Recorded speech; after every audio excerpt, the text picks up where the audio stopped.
Good morning and welcome back to another edition of Pre-Market PulseScan with yours truly, Dex, the Outgo Capitalist, aka the Vulcan, coming to you live from PulseWaveTrading.com, home of the world famous PulseWave price trigger reports that we place in your hand each and every trading day.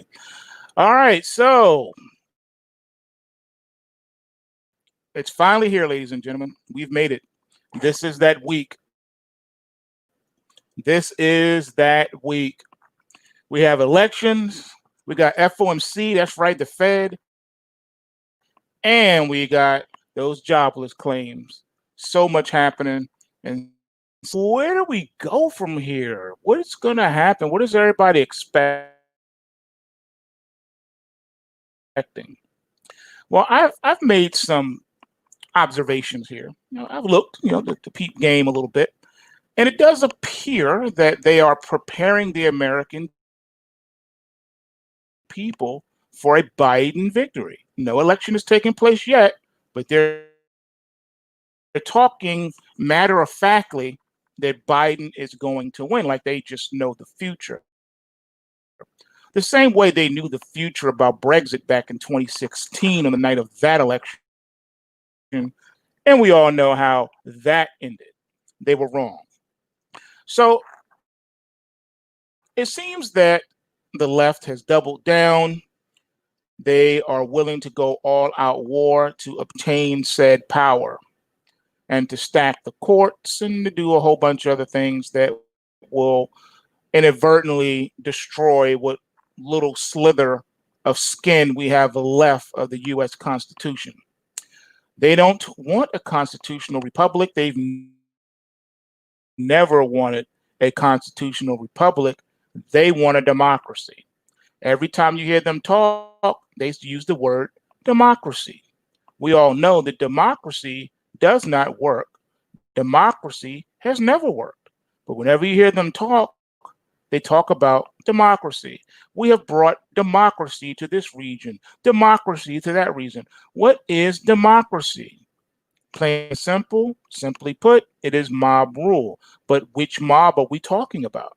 Are we talking about something in which the power goes back to the people and whatever the majority of the citizenry wants, the majority of the citizenry gets? No. When they say democracy, they mean they, them, the 1%, those that are in power, the shadow governments, the Fortune 500 corporations, and the government non-elected entities that rule over it. They are the mob. So they want to bring democracy, tyranny, ruled by the few, the many ruled by the few. I think George Carlin had it right when he said that it's a club and you and I, we're not in it. So they've been preparing you for this mob rule, this mob takeover of government and the mob tearing down the U.S. Constitution and the Bill of Rights. They are bent on bringing total annihilation and total destruction at all costs. They want to bring down the United States so they can have their one world government, their new world order, where you're taking the power out of the hands of the U.S. and absorbing the U.S. back into Great Britain, back under the monarch, under the throne. And instead, now you have this governing body under the umbrella. You guessed it. You know what it is, the United Nations. This is where we are. And what else have they been talking about? You're right, Bob. You're right. They've been talking about the blue wave, calling it a blue wave. All right. They love their color schematics. Blue wave, Green New Deal. All right. This is what they're telling you. And they've also been pursuing another concept lately, which is called reset. The reset, reset, reset, reset, reset, reset. This is not a video game. The economy is not an odometer that you can roll back. It's not a video game where if my character dies, I can just come back with another life. It's not that way. You only get one life to live. And if you make a hash of it, then so be it. All right. That's the way this thing works. So they're preparing us for a blue wave, a blue tidal wave a blue usurpation of political power, they're going to get everything that they want. So they want you to believe that that is the case. No one is talking about a Trump victory. And the reason why you're not hearing that is because the mainstream media is part of that section of the infighting of the power elite that controls everything that you hear and see and think. Like the old saying goes, when I want your opinion, I'll give it to you. Well, that's what the blue wave does. When they want you to feel passionate about a topic or about a cause, they stir up and drum up emotion for you. They have to build a scenario. They have to create a script. Once they've done that, the job of the mainstream media is to harp on it nonstop. Propaganda machine turned all the way up. Everywhere you turn, doesn't matter what channel you turn to, you're getting and receiving the same programming. Channel 4, the blue wave. Channel 5, they're talking about a blue wave. Channel 7, it's a blue wave coming. Channel 9, wow, we're looking at not a red wave, but a blue wave. Channel 20, a blue wave is coming. Every channel, doesn't matter what channel you turn to, you're going to hear the same script, word for word. So that's your first medication, the blue wave medication. The next medication for you to be programmed into and propagandized on is the reset. Reset, reset, reset, reset, reset, reset. Remember, these are the same people that told you that cryptocurrencies and Bitcoin were not assets. They were not financial instruments, not assets, and they weren't even going to entertain it. Then right after that, in the same breath, you saw the Senate Finance Committee saying that Bitcoin and cryptocurrencies was a direct threat to national security, and particularly a threat to the US dollar. They said that, okay? You had AKA Auntie come on there and say it with a straight face, like as if they had forgotten what they had said before, that it was a non-issue and it was silly, it wasn't money, it wasn't a currency, it wasn't a collateralized debt obligation, it had no intrinsic financial value whatsoever. Then they turn around and say, okay, so we lied about that. We're now telling you it's national security.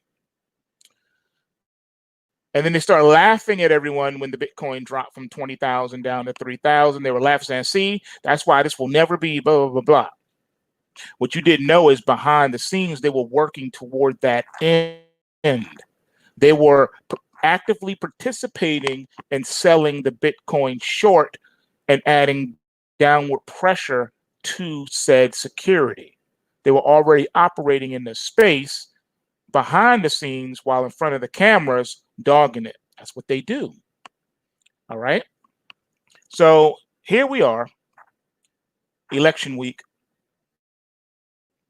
and everyone wants to know what's going on, what gives. Okay, so the markets really like Trump. That's why we've been in this perpetual bull market since he came into office.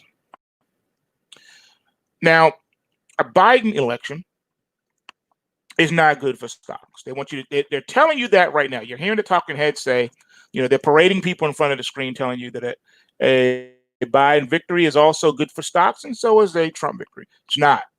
That's a lie. Why do you think the market sold off last week? All right. Because people finally started thinking, you know what? If Biden wins, they're going to tax us to death. See, what you guys don't realize, don't know, this is why everything is coming off to you as contradictory and not really making a lot of sense. And that's rightfully so. The reason why it's happening like that for you and to you is because you're seeing infighting. You're seeing brothers and sisters fighting over mama's attention or daddy's affection. Okay. This infighting has been going on since 2013. All right.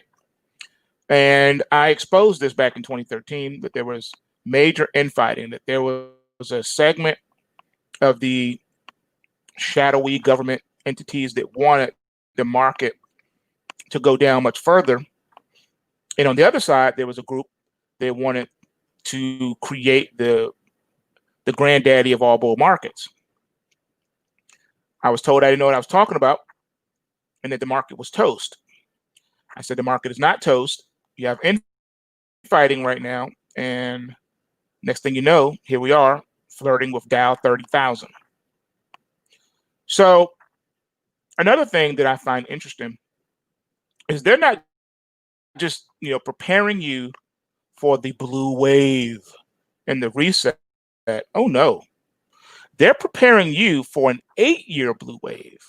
That's right. If you've been paying attention, they've been talking about what the next 8 years looks like. And they're already telling you to get comfortable because you're going to have back-to-back 4 years of the blue wave. So if Biden wins, it won't be a one-term presidential thing. It's going to be a 2-term presidential thing. Because if you really want to break it down and think about it, they got to take you out toward 2030. Okay? Because that's their plan. We got to take you out to 2030. So this is where we are. So now you know, Biden victory. The markets don't like a Biden victory. But they do like a Trump victory because Trump has already shown that he is very friendly to the markets. Biden, not so much. He's been talking about taxes. Now, some of you, I know what you're about to say. You're going to say, when did he ever say he was going to raise taxes? He never said he was going to raise taxes. All right, so let's break that down. Does he need to actually say the word, I'm going to raise taxes? Does he have to say it with those exact words in order to say it and not mean it? Case in point. They're talking about not bringing back Obamacare, but straight up going above and beyond Obamacare. And see, with Obamacare, you had to buy your own insurance.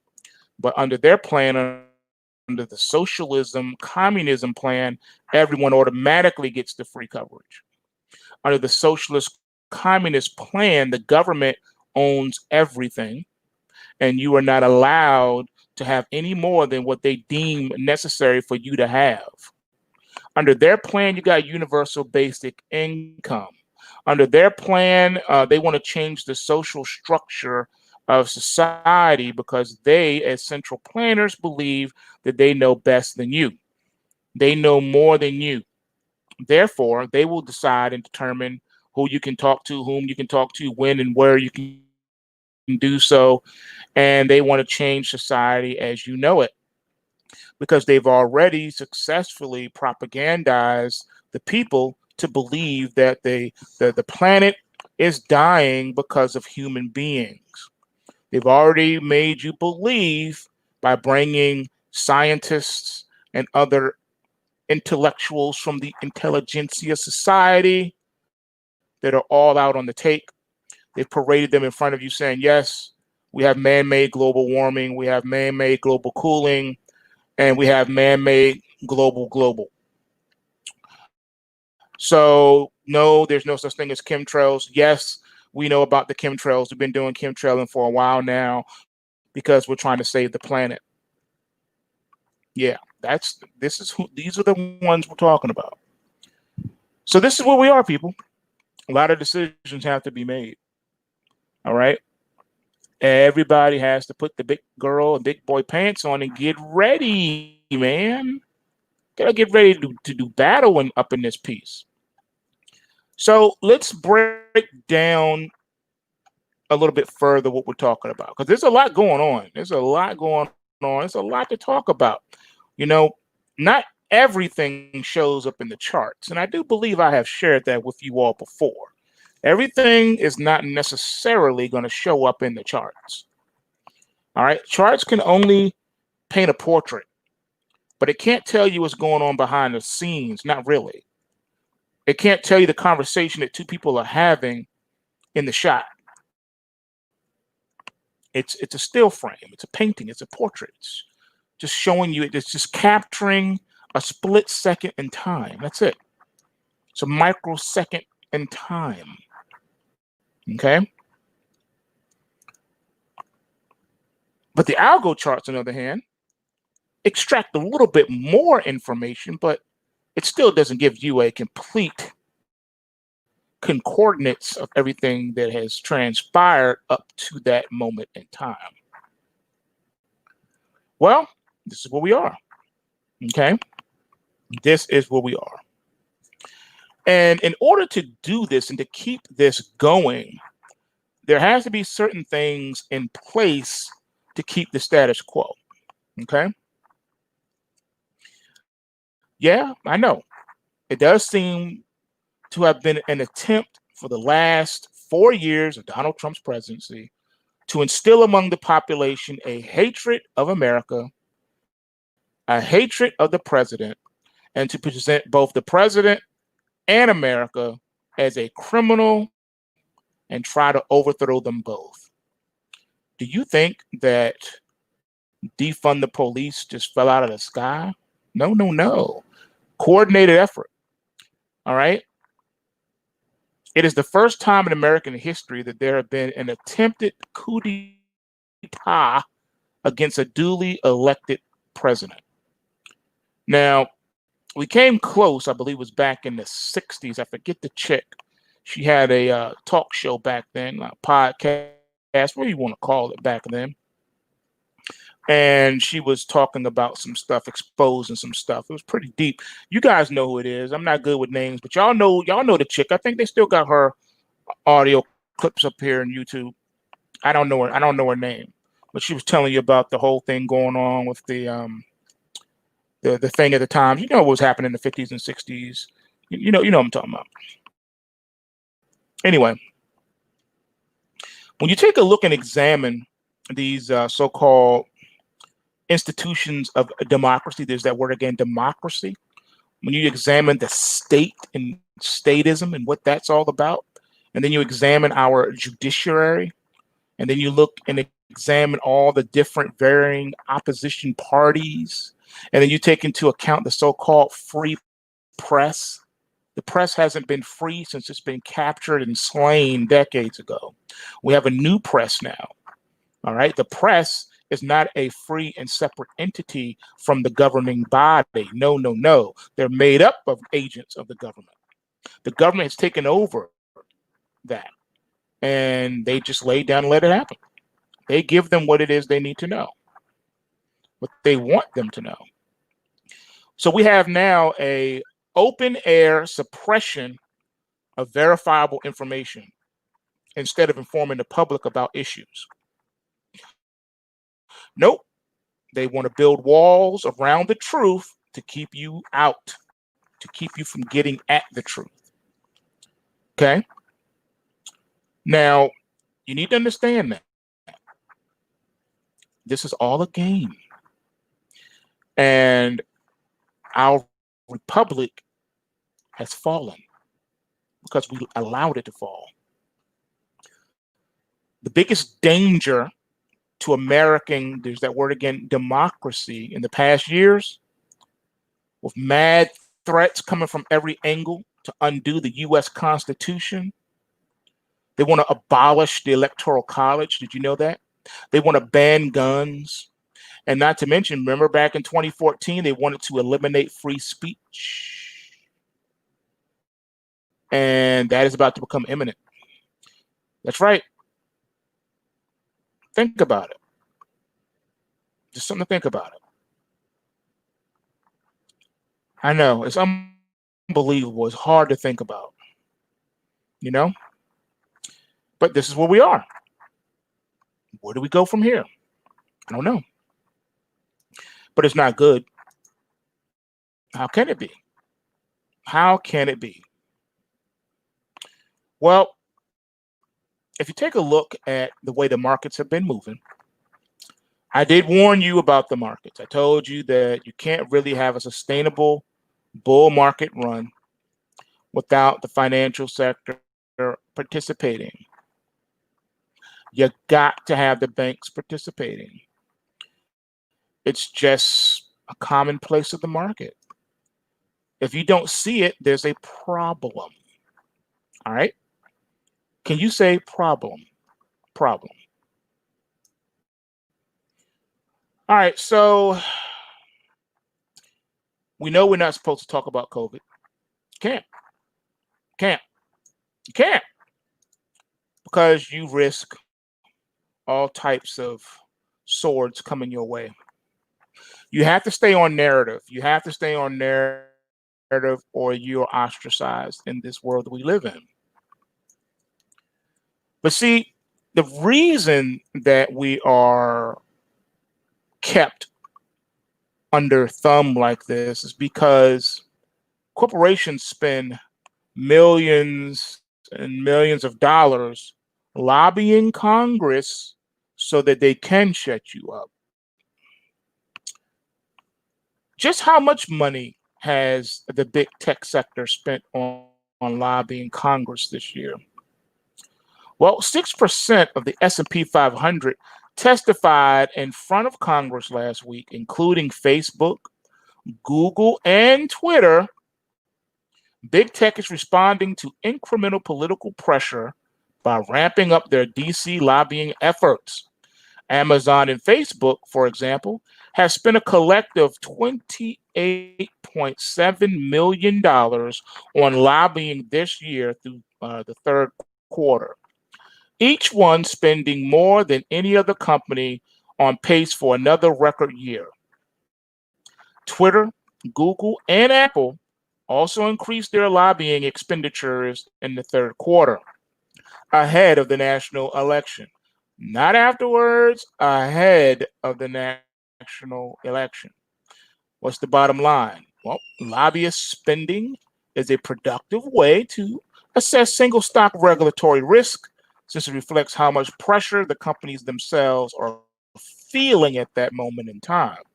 Now, while the CEOs of Alphabet, Amazon, Apple, and Facebook testified in front of Congress on antitrust grounds last July, those big tech companies were also ramping up their DC lobby spending in the same quarter. Now, last week, the CEOs of Facebook, Google, and Twitter testified in front of Congress over another issue. What is that? Censorship concerns, building walls, moats, and the such around the truth so that you can't get to it. All right. Every quarter, DC lobbyist expenditures are tracked.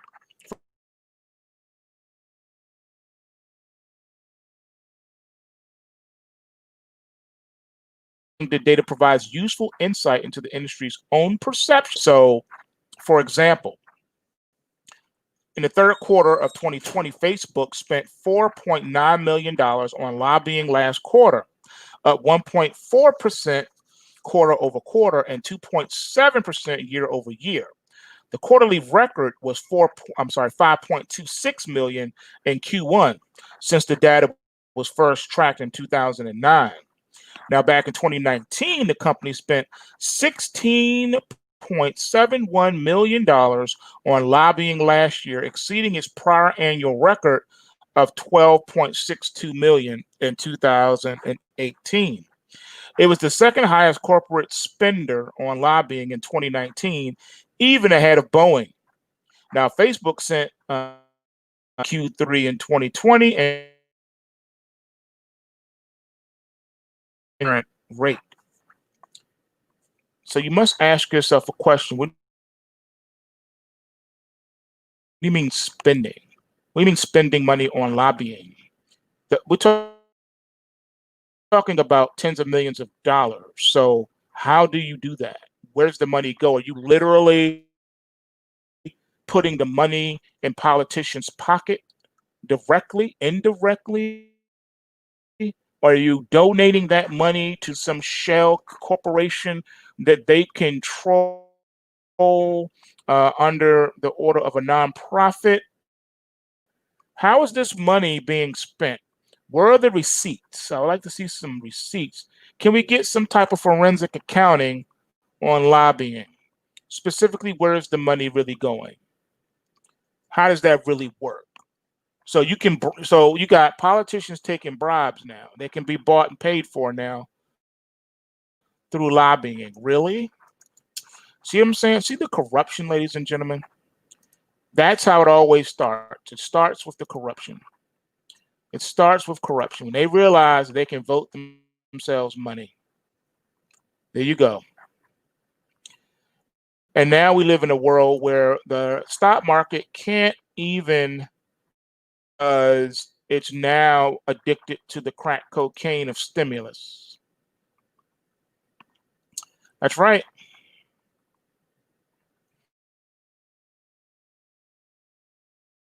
And as a result of the conflict and corruption, the United States of America now has been subverted, successfully subverted. I know it's hard to believe. It really is. I know. I know it is. You don't want to. You don't want to think about it. You don't want to have to think about it. But it's a fact. It's one of those things that you don't want to believe it, but when the information is staring you in the face, what are you to do? So, what does this all go back to? Well, before we go there, something I want you to think about. You would think that our higher learning institutions, our universities, colleges, would be preparing and equipping society and our institutions have been subverted as well. And instead of teaching young people how to think and be able to create new concepts and ideas and things of that nature, they're being programmed in propaganda. That's right. So our universities are nothing but glorified re-education camps, and that's really sad.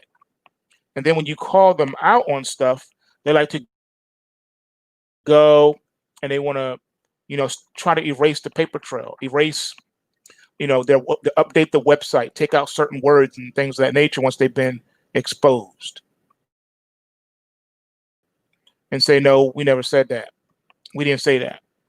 You catch them on video. I misspoke. No, you didn't. No, you didn't. The United States of America, the republic for which it stands, has become the United Statesism, the United States of socialism, the United States of communism, the United States of oligarchs, the United States of corruption. But you got to ask the question, how do we get here, though? How do we allow the universities to radicalize our kids, our children? How did the disciples successfully subvert America with Black Lives Matter and Antifa and other organizations? How did we allow this? How did this happen? Well, for those of you that may have heard of cultural Marxism and critical theory or the Frankfurt School, you may have heard those words thrown around, those terms. While you may think that you might have an intuitive approximation of what these terms mean for America in the 21st century, there's a good chance that you don't know much about the deep theory where the ideology comes from and what it has planned for America and for the rest of the world. What is this new world order? What is this reset that you've been hearing so much about? Remember, they specialize in double speak, Fed speak. They redefine common everyday words to mean something else. Remember, Bill Clinton's famous question was, let's define the word is. Yeah, he wanted to argue with the definition of the word is. That's what they do. They change everyday words and meanings to suit their own ends. what is it? What is it?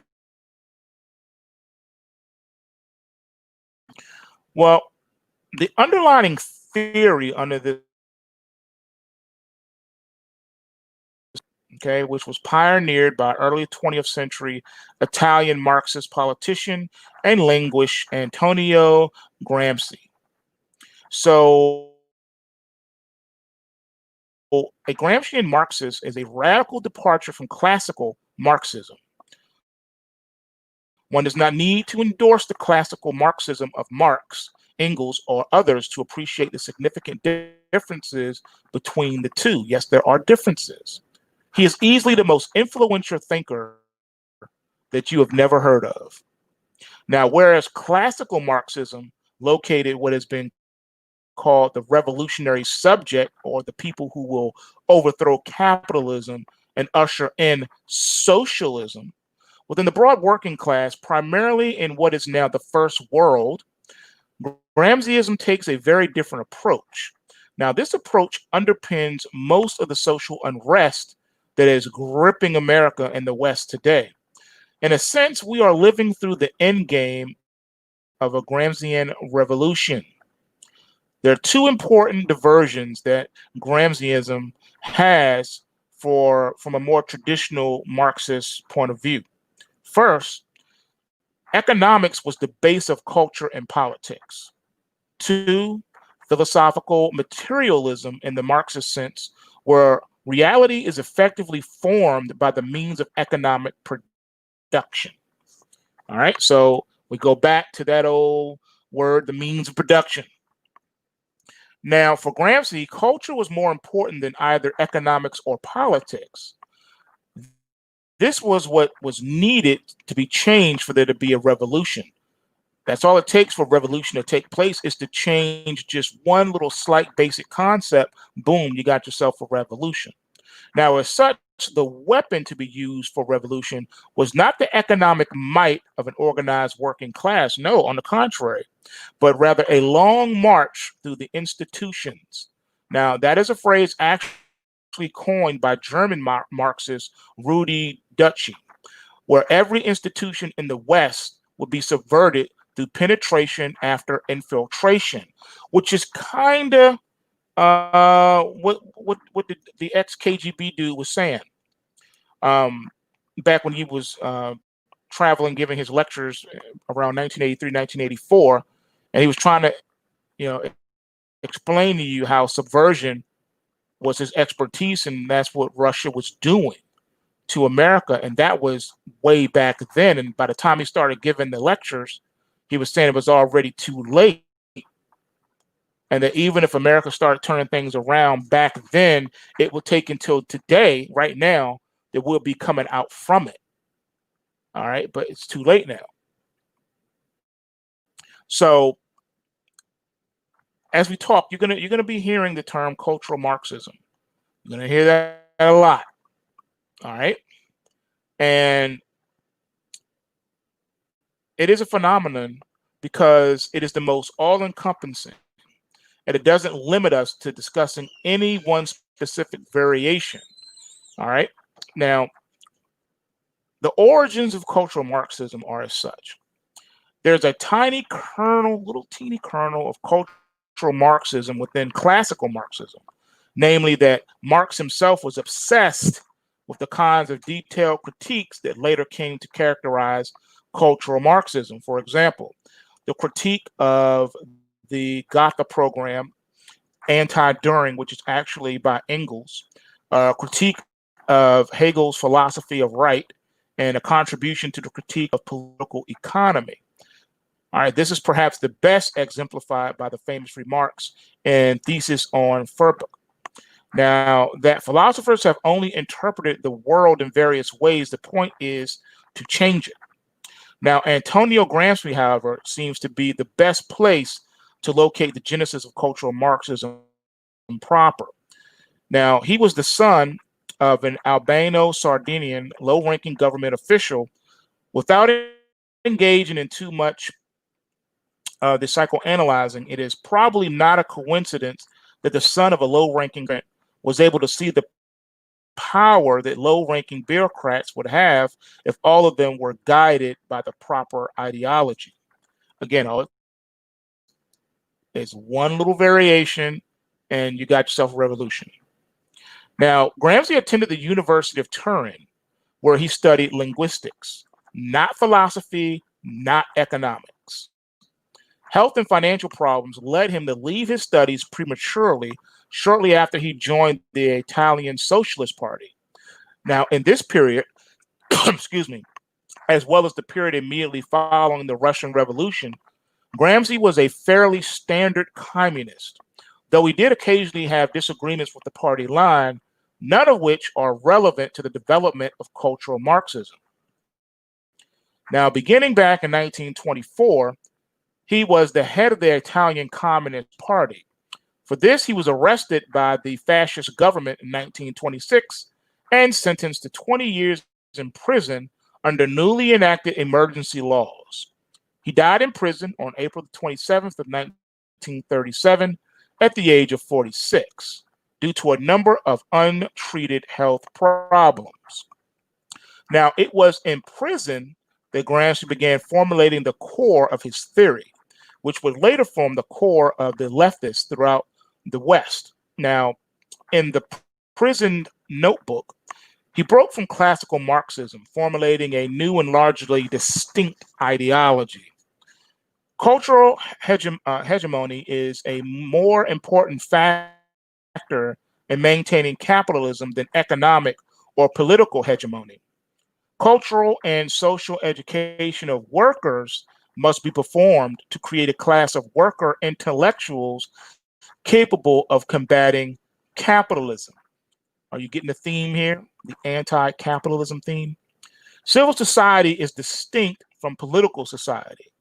The latter rules through domination and coercion, whereas the former rules through normalization and consent. Starting to ring some bells now? Normalization, consent. When you bow down, you're giving your consent. How do they normalize a thing? Bombarding you through the 24-hour news cycle, through television programs, through movies, video games, you name it. Whatever means they can get to you, reach you, pop up advertisements on your cell phone, whatever, email. That's how they get the normalization in place. Now, a rejection of materialism. Now, this, the primary theory of the material world is what they want to take away. They want you to not be thinking about that.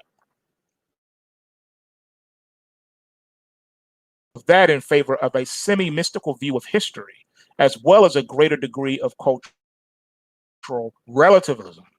Now, further critiques of economic determinism, the notion that economics is the primary driver of human history and civilization, and philosophical materialism, which is a philosophical claim that the material world is either the only reality or the most important reality.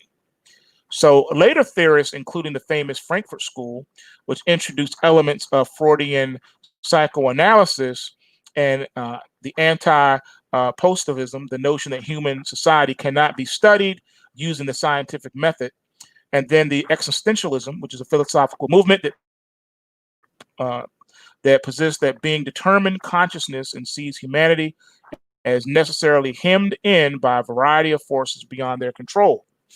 So there's been an attempt to smear the identification of the Frankfurt School and similar currents as cultural Marxism as an expression of anti-Semitism and, of course, a conspiracy theory. Now, why there are certainly anti-Semites who talk about cultural Marxism, they often do so from the perspective of an obsession with the alleged Jewish nature of the intellectual tendency. We reject both the characterization of cultural Marxism and somehow Jewish, as well as the notion that its existence is a conspiracy theory. Nor do we propose that there is some centralized ideological cabal directing the contemporary left from a cultural Marxist perspective. It is simply that these ideas have become fashionable among the left over the last 50 or so years. So whatever one seeks to label the modern ideological underpinnings of the left, it is clear that it has been foundational in the ideas articulated by Gramsci and the Frankfurt School and their intellectual descendants, such as Rudy Duchy and others. So when we move forward, just remember that everything has an origin. There's nothing new under the sun. What we do as human beings, we take tradition, we take concepts that may be obscure or long forgotten. We revive them with a few twists, claiming that our new idea is superior to the old idea because we've added some twists to it. We've tweaked a few variables. We say, well, this is better because we're doing this or that, or you don't change anything, but maybe you change the terminology. But it's the same idea, just different terminology. Sounds familiar, right? Well, no, we're not that kind of socialist. We're this socialist, which is better than those other socialists. All the other socialists, they failed throughout history, but our socialism will work. Well, how can you say that if it's never been tried, if it's never been tested? You don't know it will work. You only know something works or fails from how it reacted in history. We know socialism, communism, Marxism does not work because we have a long-standing history showing us that it's not working even to this day. The majority of the socialist countries have been bailed out because they don't have the money to run the programs that they have sold to you. This is where we are. This is where we are. So people often refer to the Frankfurt School as some kind of nebulous ideological current. But in fact, it was a discrete group of scholars working together at a specific period of time. Again, we go back to the intelligentsia, right? Intellectuals on society. Now, while they shared many assumptions and conclusions, they were not entirely homogeneous, mostly in terms of their focus of study. The Frankfurt School was, in fact, the Institute for Social Research and an adjunct facility of the Goethe University in Frankfurt. It was the first fully Marxist research institution at a German university, and it was funded through the generosity of well-to-do scion of an Argentine grain merchant, Felix Weil. The Frankfurt School is marked by an interdisciplinary approach rather than studying art and culture and politics and philosophy. They study the interplay between them all from a Marxist perspective. Now, during the interwar period, the Institute was moved first to Vienna and then to New York City, where they joined Columbia University to avoid the rise of fascism in Europe.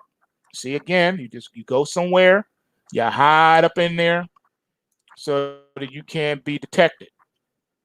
And that's part of the play on words. So if you want to open an abortion clinic, you don't open an abortion clinic and call it an abortion clinic. Nope, you got to call it family planning. Family planning clinic. Sounds a lot nicer than abortion clinic, right? Columbia University, remember that. Now, the first important figure of our purpose to come out of the Frankfurt School is Gorgi Lukács, the son of a wealthy Hungarian investment banker. He is frequently published under the name George Lukács. Lukács was no armchair theorist. He was a leading light in the Hungarian Revolution of 1917, as well as one of the leading theoreticians of the Hungarian Red Terror during the Hungarian Soviet Republic. Now, after the fall of the Hungarian Soviet Republic, he had a falling out with the international leadership of communism. He later went to the Soviet Union, where he was detained and internally exiled. He returned to Hungary in 1945. His relationship with Stalinism is ambiguous and a hotly debated topic among historians, but he was the primary instrument by which the Hungarian Writers' Union was purged. His primary contribution to cultural Marxism is reification, the notion that everything becomes an object under capitalism and that people under capitalism are more like things than human beings. He also said that Marxism would still be valid if it were proved to be false, because it is a methodology of social transformation above all else. Again, you start getting a little esoteric with your theory. It's the same thing. You're just adding some esoteric constructs to it to make it sound a lot deeper than what it really is. Now, another important figure in the development of cultural Marxism is Herbert Marcuse. He is often referred to as the father of the New Left. It is potentially worth noting that he worked for the Office of Strategic Services, which was the forerunner of the Central Intelligence Agency, aka the CIA. Now, like Lukács, Marcuse had direct experience in revolutionary movements in post-war Europe. He was a participant in the Spartacist uprising in Germany, which was an abortive attempt at forming a Soviet-style government in that country. Now, curiously, some of his work in the late 1920s and early 1930s was a collaboration with Martin Heidegger, who later became the sort of unofficial philosopher of the Nazi regime in Germany. Now, a number of radicals have cited Marcuse as a major influence, including Angela Davis and Abby Hoffman and Rudi Dutschke. Marcuse's most important contribution, as far as we are concerned, is the notion of repressive tolerance. Now, in his A Critique of Pure Tolerance, Marcuse argues for something that will be familiar to readers, and that is tolerance should be only applied to left-wing groups and ideas, while right-wing groups and ideas should be mercilessly suppressed.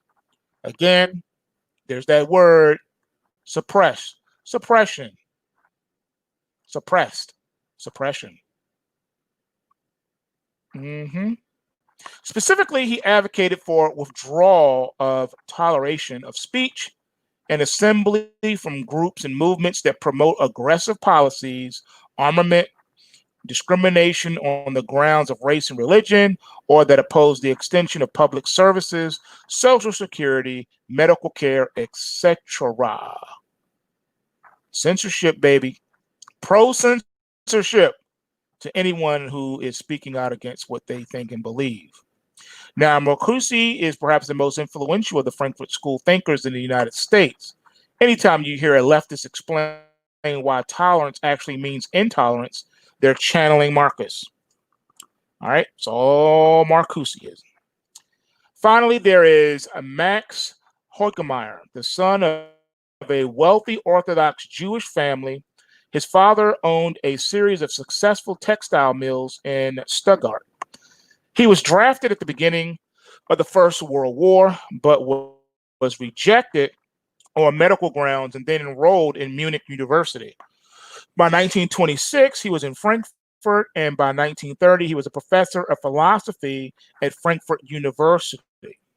Now, when the Institute for Social Research directorship became vacant, he was elected to this position thanks to a mysterious endowment made by an anonymous wealthy businessman. Hint, hint, wink, wink. It was under his watch that the Frankfurt schools became fusing the ideas of Karl Marx with those of Sigmund Freud. Again, you got to take something that may or may not be abstract, and then you got to make it a little bit kooky. So now you're marrying Sigmund Freud to Karl Marx.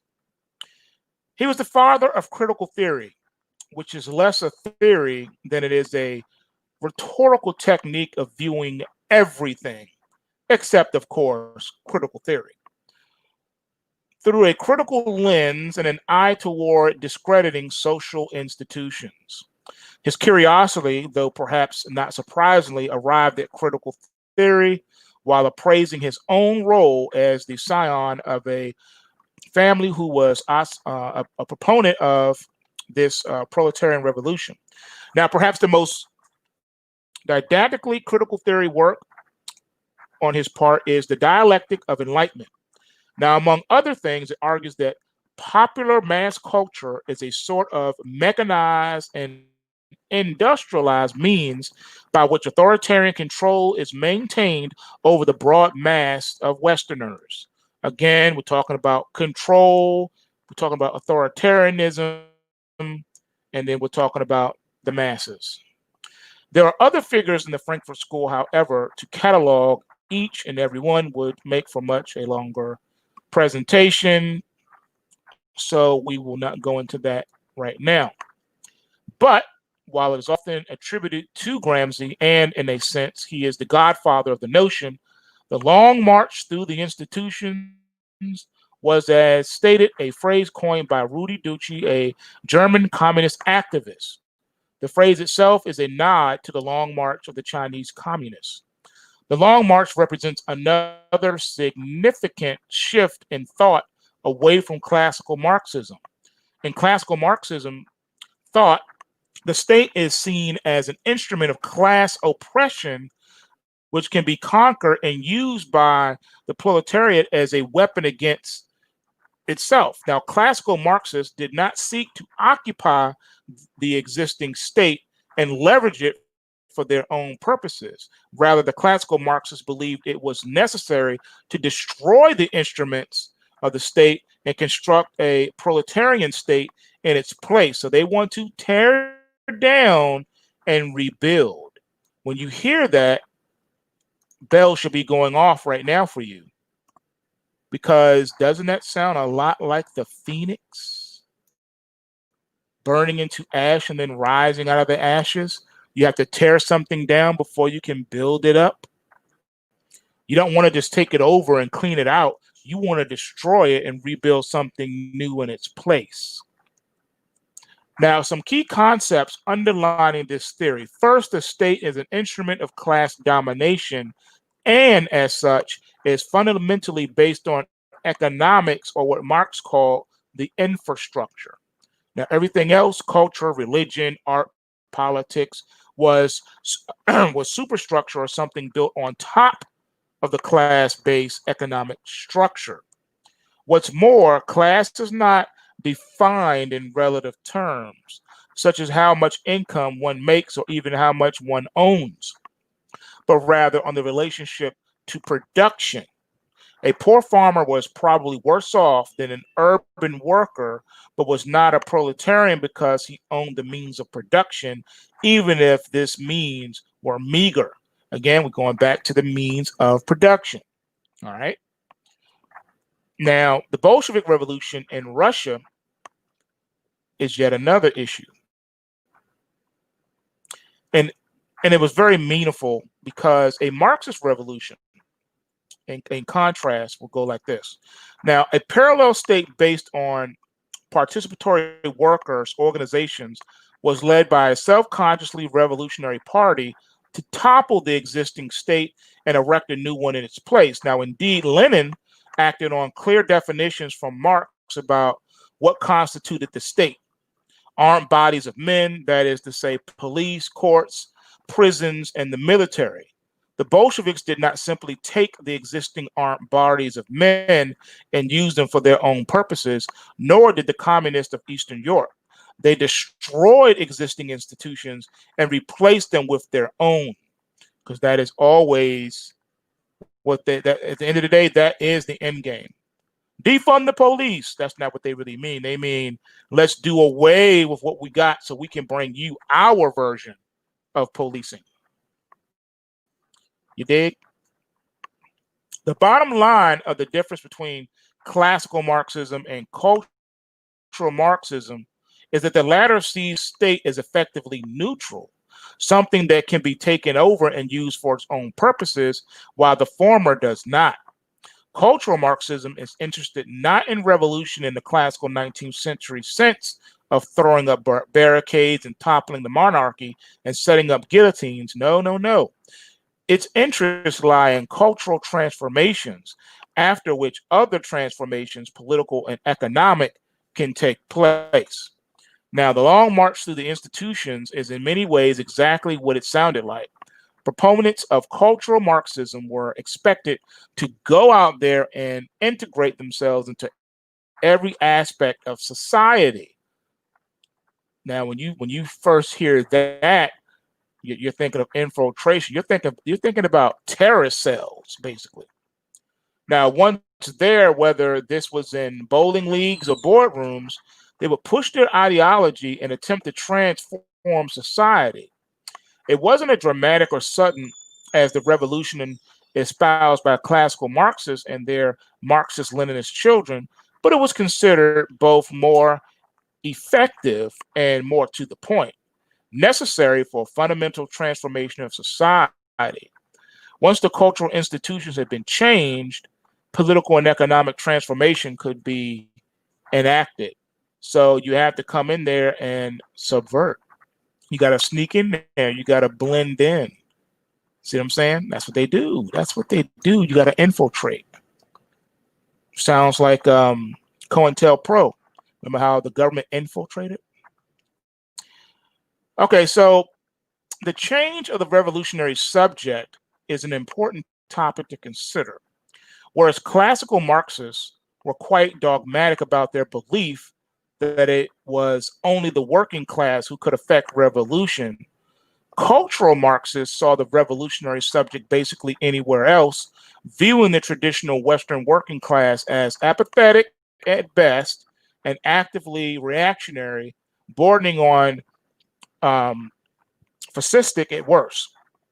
Now, this was not entirely limited to cultural Marxists. The entire Trotskyist movement split after the Second World War over the question of whether or not the Eastern European state were revolutionary and whether or not peasant guerrilla warfare was a path of revolution.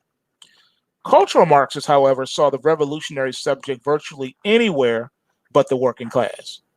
Third world peasants, student radicals, and non-aligned movement, racial and ethical minorities, homosexuals, the mentally ill, transsexuals, all of these and others have been considered the vanguard of cultural revolution around the world by the cultural Marxists. Okay, remember I told you about this one world government, this one world religion, and the tenets or pillars of it. And when you remember the billboard thing I told you I saw, and it had the rainbow colors, and then it had the Black Lives Matter. That was a black color with the white writing, and then it talked about the LGBTQ through the colors, and I mean it had all these different things in here that we're talking about today, because that's all part of it. All right, so it's not traditional Marxism; it's cultural Marxism. Now, the shift of the revolutionary subject from workers to virtually everyone else is effectively an attempt to create a political coalition meets religious cult centered around notions of victimhood. Again, that's why they had to add the pillar or tenet of social justice, because that was the one missing piece in order to have a more well-rounded, um, policy. And so they had to add these different tenets. So that's where that comes from. So now, what about the weaponization of critique? Well, the primary weapon of the cultural Marxists is a constant, never-ending critique of Western culture and civilization.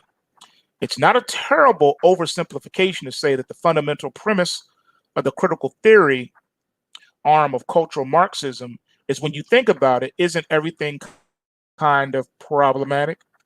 Indeed, there is nothing deep about this theoretical tact. It is simply a case of when all you have is a hammer, everything looks like a nail. This rhetorical technique has informed and distorted virtually every aspect of Western culture, moving far beyond academia and infecting the mass culture. Air conditioning is sexist. Lawns are racist, and so are single family homes. Not wanting to be intimate with someone who is HIV positive contributes a homophobia and the spread of AIDS. Physical fitness is a fascist impulse, and trying to lose weight is a hateful act. All of these might sound silly and marginal, and in a sense they are. However, It is important to note how dramatically the culture in the West has shifted since the 1950s, and how dramatically it has shifted even in the last 10 years, when Barack Obama still opposed gay marriage and no serious person advocated that grown men who identify as women should be allowed to share restrooms and locker rooms with prepubescent girls. Now, the other important takeaway from this is that the proponents of cultural Marxism can find a way to tie virtually any topic to some imagined system of oppression, then fill in the blanks with the appropriate argument. They're masters at doing that. Now, in the language of the cultural Marxists, this is known as analyzing ruling understandings or the dominant ideology of a culture.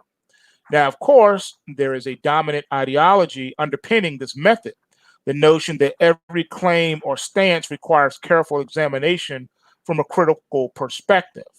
Every belief held by Western civilization for the last 100, 200, 500, 2,000 years is subject to a critical analysis, the goal of which is to expose the belief as nothing more than a weapon designed to subjugate and suppress members of the coalition of victims that cultural Marxists seek to assemble in its war against Western civilization.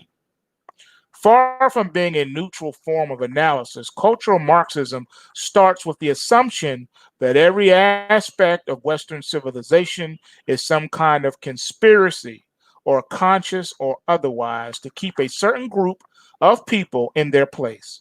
This creates the Victor Davis Hanson has called a subjective righteousness. There's no place for individual responsibility for good or for ill. Rather, there is only the analysis of power. Those who are judged to have it by the priests of wokeness, effectively a cultural Marxist framework, they can do no wrong. Those who attack them can do no wrong. All right, that's how that goes. That's why you'll hear them, talk about Black Lives Matter and police brutality, and you're killing Black people. This is a Black genocide. But then when you say, actually, statistically, according to all the government reports, more Black babies are murdered annually than Black people being shot by police. Where's the outrage in that? They said, we don't want to talk about that. That's not what we're talking about. But it is what you're talking about when you want to bring up terms like genocide. See what I'm saying? Now, eternal truths, no matter how self-evident, are not truths at all, but narratives constructed by a ruling elite to perpetuate their own rule. Absolutely nothing is to be spared from the ruthless line of cultural Marxism and critical theory. This leads to an inversion of traditional values, where the values that have served Western civilization for thousands of years are painted as negative features. The male desire to protect women from danger becomes patriarchy and paternalism. The drive to attain mastery over the self and the environment that almost entirely defines Western culture is repainted as authoritarian personality. The normal desire for marriage and children becomes heteronormativity, just one option among many, and a bad one at that.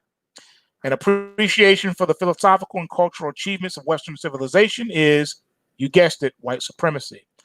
An arbitrary system with no goal other than to keep other races down. So you see, they have an answer for everything. They want to change times and customs. All right.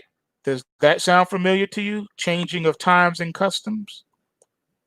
It should, because those are the marks and characteristics of the abominable one, the man of sin, the Antichrist himself, which will more than likely come out of this movement. Something to think about. Something to think about. There's also the process identified by a semi-famous KGB agent, Yuri Bezmenov, who I was referring to earlier. Remember the three tenets? Actually, four tenets. The first one was demoralization. What does it mean to demoralize someone? Well, this is whereby people are made to lose faith in their own culture and their institutions. Society is made to be something that isn't worth fighting for. That is so important. What is destabilization? Well, during this phase, the culture and society itself are made unstable. A situation is created whereby anything can happen and people simply cannot rely upon things to be the same from one day to the next. Can you say COVID-19? Hmm. What about crisis? The manufacturing of a large crisis about which something must be done. Have they not manufactured a crisis, not just out of the COVID, but out of the police brutality, escalated it to the point where, according to them, hundreds, if not thousands, of Black people are shot every day by the police? Modern day lynching. So now the police is the modern day Ku Klux Klan. And if you're a Black person, you're pulled over by police, you have a 100% chance of being murdered. I've told you on this channel that I've been pulled over by police more times than I can remember, and I have never been once shot, stabbed, beaten up, drop kicked, elbows off the top rope, put into a suplex, a figure four leg lock, none of that. Okay. Finally, normalization. The new normal. Have you not been hearing that thrown around? The new normal. This is the new normal. The new way of doing things is normalized through consent propaganda, constant propaganda, and getting your consent through the constant propaganda that this is just how the world is now. COVID, cultural Marxism. That's the plan. All of these ideas are likely familiar to you by now. They should be, unless you've been hiding under a rock. That's because when considered objectively, cultural Marxism has been a resounding success in the Western world. Yes, they have been succeeding. But now you may be asking yourself, is cultural Marxism a real threat? Is it really a threat? One of the common responses among the left, particularly those on the center left, is that cultural Marxism isn't a real thing, or at the very least, that it has failed to influence culture in any meaningful sense. It's important to point out that it isn't necessary to prove the existence of cultural Marxism foot soldiers self-consciously infiltrating our institutions to show that cultural Marxism has influenced American culture and Western culture more broadly. It is simply necessary to look at what their aims are and to see if those aims have been met. And all you got to do is follow the money. Follow the money. The radical transformation of society over the last 60 years and the acceleration of this transformation can be attributed to a number of factors, including cultural Marxism, neoliberalism. All right, you can't forget that. All right, that neoliberalism has been showing its head up long before you even heard of cultural Marxism. Right? How about the destruction of civil society and the welfare state? All terms that you should be familiar with or have at least heard. It's worth pointing out the degree to which the cultural Marxism has influenced public discourse in the country and indeed the broader West. Now, in Western Europe, for example, cultural Marxism dialogue is much more explicit and overt than it is in the United States. But the United States is not far behind, and we're catching up. The United States is catching up fast. Now, to see the influence of cultural Marxism, one need look no further than any left online publication. But it's worth identifying the importance of cultural Marxism in Western universities. The idea of cultural Marxism are hardly the purview of economic, political, and cultural elites. Indeed, they are pushed on just about any college student from the community college level all the way up to the Ivy League, just like I said in the beginning of this broadcast. What's more is there is a strand of cultural Marxism called critical pedagogy that is all about introducing these concepts to younger and younger children. That's why you had the we call them dudes, the RuPaul dudes doing reading to Head Start and first graders and kindergartners, drag queen reading session. Yeah, I would say they've been pretty darn successful. Cultural Marxism can be seen in the rise of grievance studies, those areas of study which are a little more than political parties within the university. Again, all this is being given to you by a university. Now, this includes academic disciplines such as women's studies, African American studies, especially queer studies, and even witness studies. The last of which, unlike the studies that preceded, is about pillaring and villainizing white people, Caucasian people, rather than a sort of narcissistic view at their own history. The degrees granted by these disciplines are, of course, totally useless, leading to a mass of young people who are woefully unprepared to enter the job market while simultaneously saddled with massive amounts of debt. Such people are naturally easy pickings for a leftist movement seeking to destroy society. Getting a degree in toenail clippings is not going to help you get a job. All right? Now, the presence of cultural Marxism in elementary education is a clear-cut example of how long march through the institutions largely being a successful enterprise. The indoctrination of college students produced generations of college graduates who went on to share these ideas with younger and younger children. Nowhere more than in public education has the long march through the institutions been more successful. Sexual education for very young children is one particularly lurid example of cultural Marxism. Indeed, teaching children about sex has been a significant issue for cultural Marxists. Now, but as disturbing as this drive is, it is part of a broader trend of trying to indoctrinate children into the fundamentals of cultural Marxism and its methodology of critiquing Western civilizations. Now, this process of indoctrinating children has accelerated since the beginning of the riots of the summer of 2020.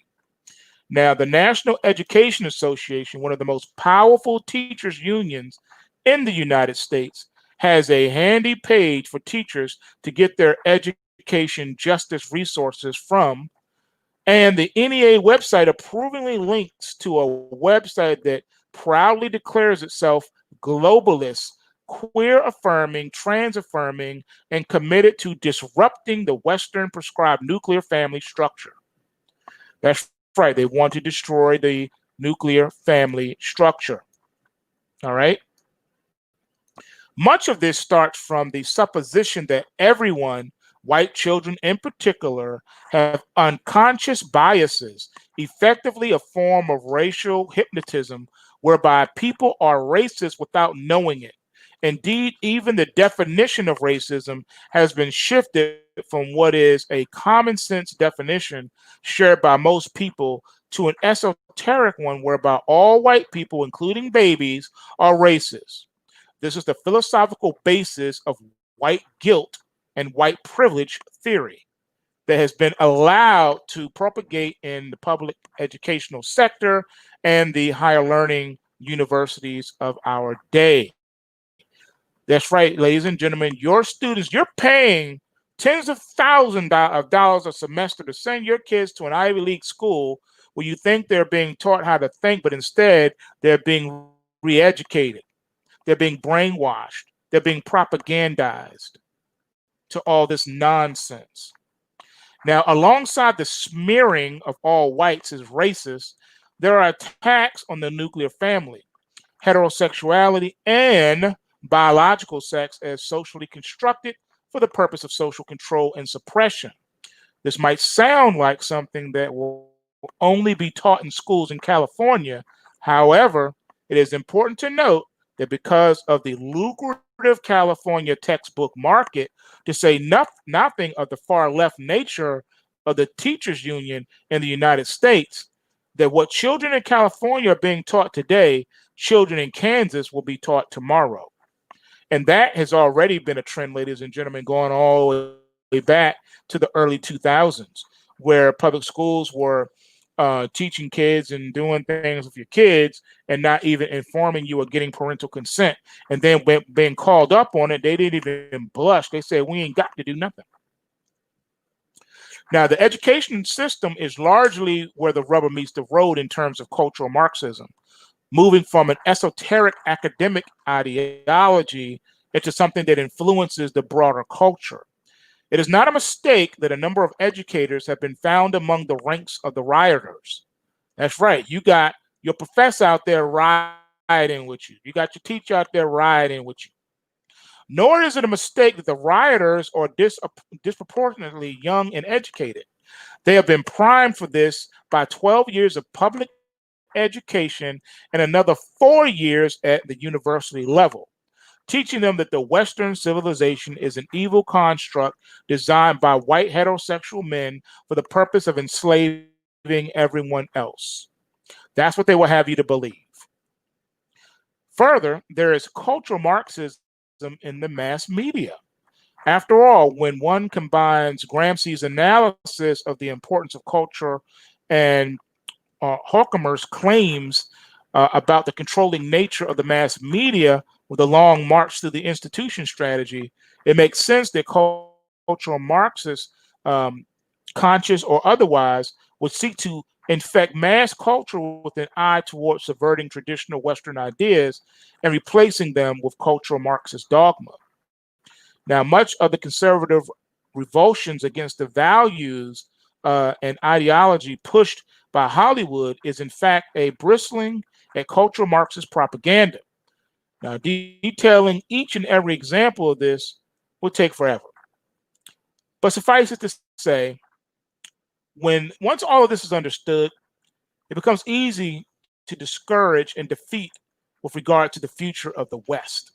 There are literally multiple generations of Westerners out here that exist to have been so thoroughly indoctrinated in the basics of cultural Marxism through the education system that they have the same relationship to this worldview as a fish within water.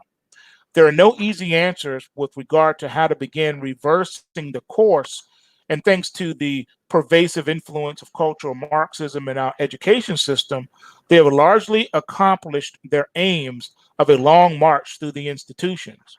Virtually every aspect of society, except for police and their unions, has become dominated by cultural Marxists, writing or otherwise, wittingly or otherwise.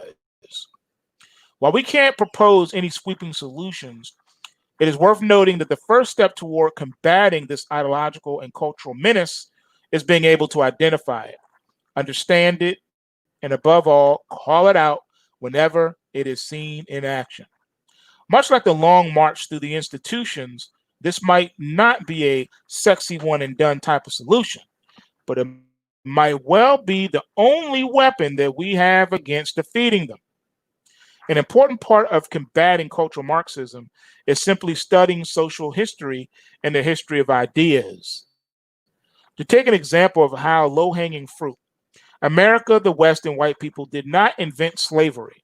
However, they did more to eradicate it from the face of the earth than anyone else.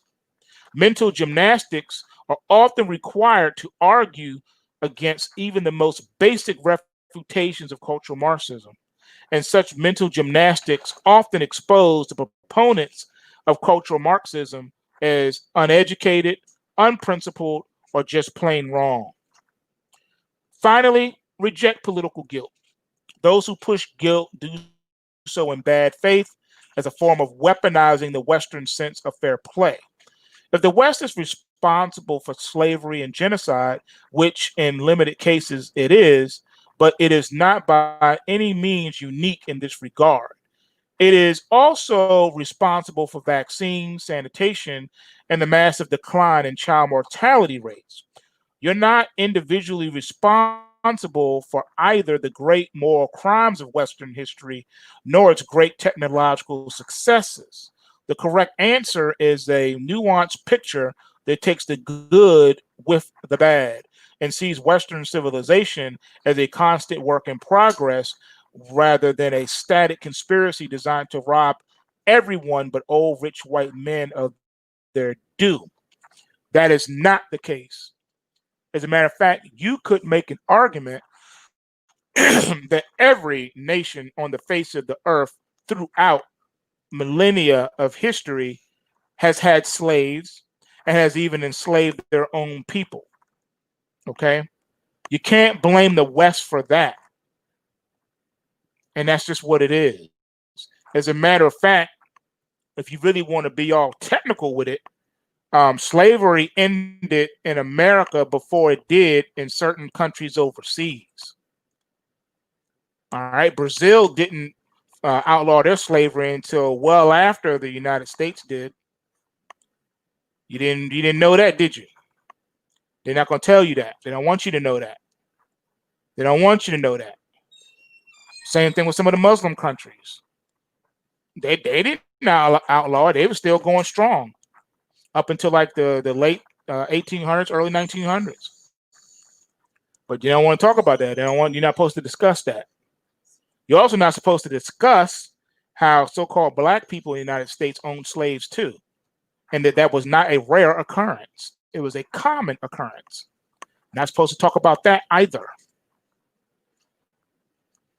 Because you know what they'll say is, well, no, they didn't own slaves. What happened was they went ahead and bought the contracts on their family members so they could all be together, but they weren't, they didn't treat them like slaves. That was their family. Wrong answer. You have not done your due diligence in history. You forgot not only were slaves brought here from the continent of Africa, but a majority of those who were transported from the continent of Africa were already slaves in Africa before they were transported. See, they want you to believe that, quote unquote, the white man just came into Africa and just took everybody and just enslaved the whole place. Not so. Not so. Not so. They did it with the Africans' blessings because, like I told you, slavery has been an institution in every society throughout history. No one can say we never had slaves. Yes, you did. Do your homework, research, find out. Romans enslaved Romans. They sure did. There were Brits in Britain who were slaves. Don't want to talk. We're not supposed to talk about that. We're not supposed to talk about that. Not supposed to talk about that. All right. It is what it is. So we need to do the knowledge to this. We need to peek the science behind all this stuff. Don't just let them spit this nonsense at you, regurgitating all this nonsense at you, because they don't know what they're talking about. And we need to be better and know and understand what's going on. Like I said, it's too late. You would need so much to happen that it's impossible now. You've allowed the enemy to infiltrate to the point where they control everything. All right, this is your new government. Okay, this is the new world order. This is the reset. That's what this means. They want to tear down everything that the world that you know and build a new one that you're not gonna like. You'll be crying and begging for this one to come back. Once that happens, you're not gonna like it. Where this is leading and where this is headed is to such a level that I can't even begin to explain it to you. All right, so just some thought, because this is a big week. This is a huge week. We got voting, we got FOMC, we got employment, and it's a lot of stuff happening right now, and not many people are talking about it. Okay, so I talk about stuff here. We go there. We don't hide around here. We deal with stuff. We talk about the uncomfortable.